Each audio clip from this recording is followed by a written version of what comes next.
पागला जहरिया खाई ए जानू ओही रात के पागला जहरिया खाई जहिया तहर बारात आई जहिया तहर मंगिया भराई ए जानू ओही रात के पागला जहरिया खाई ए जानू।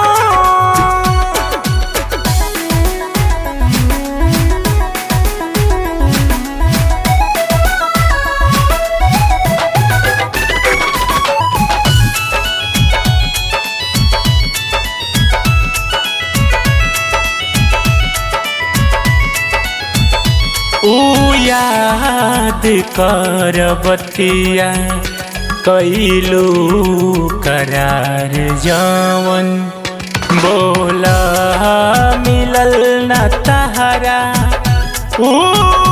प्यार हटे कवन प्यार हटे कवन छोड़ के तू जाइबू हर जाई ई दीवाना तोहार मर जाई ए जानू ओही रात के पागला जहरिया खाई ए जानू। तू जिंदगी में आई रहू सांस बन के खंजर तू ही मरलू खास बन के जनों से ज्यादा चाहत रही तो के लूट ले लो जान बदमाश बन के हो बदमाश बन के हो।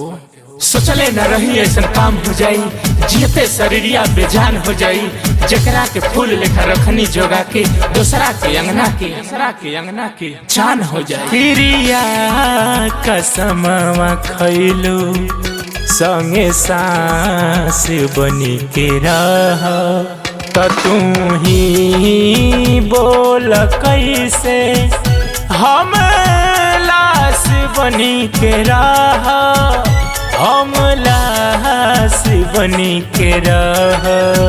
अजित राजीव हंसी उड़ाई भीमावा से न सहले सहाई ए जानू ओही रात के पागला जहरिया खाई ए जानू।